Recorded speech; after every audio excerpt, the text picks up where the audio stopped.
eine Live-Veranstaltung. Wir haben bis jetzt sehr, sehr große Probleme mit dem Strom gehabt, ich muss mich dafür entschuldigen. Wir haben es jetzt im Griff und wir können jetzt mit unserem ruhigen Frühstück auf der B17 beginnen. Ich heiße Sie herzlich willkommen, gemeinsam mit mir heißen Sie Frau Vizebürgermeister Dr. Elisabeth Geissner und Herr Bürgermeister Stellvertreter Robert Samia. Herzlich willkommen. Wer auch noch da ist, und das freue ich mich, von unserer Nachbargemeinde oder von der Bezirkshauptstadt Mödling ist Herr Vizebürgermeister Rademacher willkommen. Gerald, sehr schön, dass du da bist. Ja, was wollen wir heute mit Ihnen tun? Wir wollen hier heute ruhig frühstücken. Es ist ja der Tag der E-Mobilität. Früher hat es geheißen Autofeiertag. Und wo könnten wir denn besser begehen als hier auf der B17? Wir wollen Ihnen heute für 2 Stunden, oder wir wollen uns heute für 2 Stunden die B17 zurückerobern. Wir wollen hier frühstücken, wir wollen hier die Straße bemalen, wir wollen hier alles mögliche tun, was man normalerweise nicht darf. Ich darf Ihnen sagen, dass auch unsere Getränkehütten mittlerweile eröffnet sind. Sie können dort Kaffee, Würstel und Gulasch, alles bekommen. Und ja, und bevor ich jetzt das Mikrofon an unsere Hauptrednerin, Frau Vizebürgermeister, weitergebe, soll ich kurz den Gemeinderat Philipp Kocher bitten, zu mir zu kommen. Gut, meine Begrüßung ist damit beendet. Ja, eines müssen wir noch begrüßen. Wir haben einen Ehrengast heute. Und zwar das Lama. Wir haben ein Lama heute hier. Und das Lama ist, glaube ich, sehr, sehr interessiert und hat noch nie eine Stunde auf der B17 verbracht. Diego, ich habe gehört, das ist das Lama Diego. So, liebe Frau Vizebürgermeister, darf ich dir das Mikrofon weitergeben? Guten Morgen, sehr geehrte Damen und Herren. Ich begrüße Sie sehr herzlich zu dieser Demonstration. Wiener Neudorf erstickt im Verkehr. 200.000 Fahrzeuge jeden Tag. Die Grenze der Belastbarkeit ist überschritten. Unsere Partnergemeinde Bernkopf hat diesen Verkehr nicht einmal in 5 Jahren, man muss sich das vorstellen, wir haben pro Tag mehr Verkehr als Bernkopf in 5 Jahren. Das ist die schlechte Nachricht, sehr geehrte Damen und Herren. Die gute Nachricht ist, wir können etwas tun. Wer Unrecht sieht und es verhindern kann und doch nichts tut, hat Schuld daran. Wir haben dieses Unrecht erkannt und wir können etwas tun. Wo wir hier stehen auf der Dresdner Straße, fahren an gewöhnlichen Wochentagen 20.000 bis 30.000 Fahrzeuge. 1000 LKW fahren durch unseren Ort durch, unkontrolliert, obwohl es ein Durchfahrtsverbot gibt. Dieses Unrecht muss beendet werden. Dieser Moloch Dresdner Straße teilt unseren Ort und das können wir nicht mehr länger hinnehmen. 30.000 Fahrzeuge, das waren genauso viele wie 1995 auf der Allander Autobahn gefahren sind. Der Verkehrsminister hat damals zum Schutz der Brunner und Gieshübler Tempo 80 verhängt. Zum Schutz der Brunner und Gieshübler vor Lärm. Der Verfassungsgerichtshof hat im Jahr 2004 bestätigt, dass die Tempo-80-Verordnung auf der A21 gilt, dass es legitim ist, die Anrainer vor dem Lärm der Autobahn zu schützen. Wir leben in einem Rechtsstaat, in dem der Gleichheitsgrundsatz gilt. Heute fahren auf der A21 70.000 Fahrzeuge und der Verfassungsgerichtshof hat zugelassen, dass die A21 mit der Südosttangente gleichgestellt werden darf. Auf der Südosttangente fahren heute 170.000 Fahrzeuge. Da wir in einem Rechtsstaat leben mit Gleichheitsgrundsatz, ist es eine Selbstverständlichkeit, dass wir Wiener Neudorfer, die tagtäglich 166.000 Fahrzeuge zu ertragen haben, dass wir Tempo 80 bekommen. Wir nehmen nicht mehr länger hin, dass unsere Kinder, bei uns leben 1420 Kinder im Ort, dass diese Kinder schadstoffbelastete Luft einatmen müssen, obwohl sie per Knopfdruck verbessert werden kann.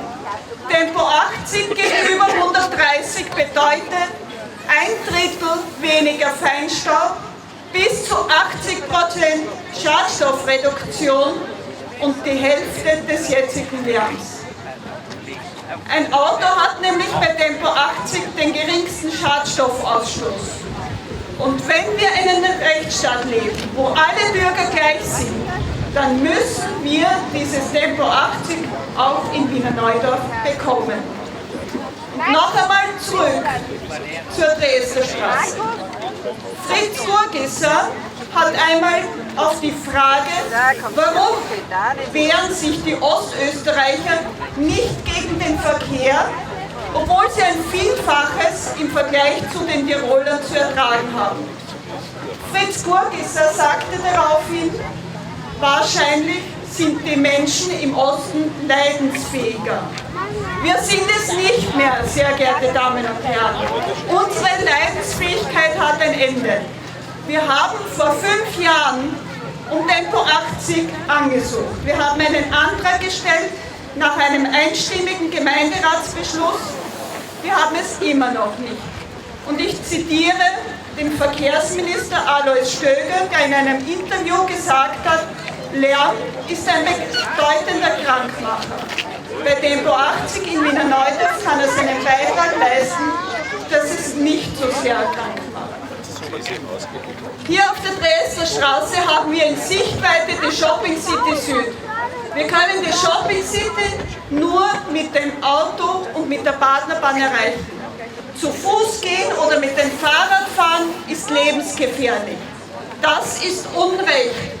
Und daher ist auch die Gemeindeführung, sie steht hier vor mir, zum Teil, aber auch die Gemeindeführung ist gefordert, dieses Unrecht zu beenden und Radwege zu errichten. Noch ein Wort, sehr geehrte Damen und Herren, das ist Unrecht und es ist eine Schande. Es ist eine Schande, dass wir unsere Volksschulkinder mit dem Autobus in die Volksschule bringen müssen, obwohl sie nur wenige Meter Schulweg haben. Wir müssen das tun, weil ihnen diese Monsterkreuzung B17 Hauptstraße nicht zugemutet werden kann. Diese Kreuzung ist so gefährlich, ein Wiener Neudorfer Kind wollte sie überqueren und ist nicht mehr nach Hause gekommen. Deshalb sind wir aufgefordert, dieses Unrecht zu beenden. Diese Monsterkreuzung gehört zurückgebaut und Fußgänger und Radfahrer müssen auch auf der Dresdner Straße und auch auf der Hauptstraße wieder den Platz bekommen, der ihnen zusteht. Sehr geehrte Damen und Herren, wir haben da hinten eine Tafel aufgehängt, wie die B17 früher ausgesehen hat.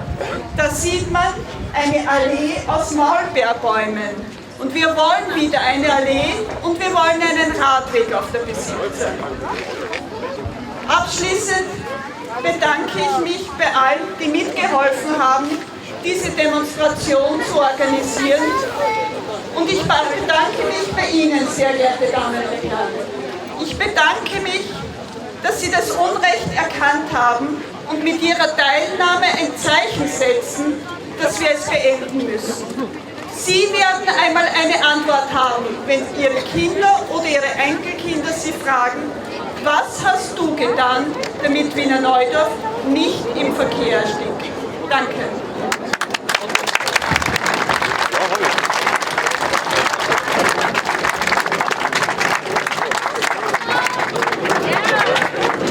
Stellt euch ein bisschen zusammen, nicht nur deine, ja.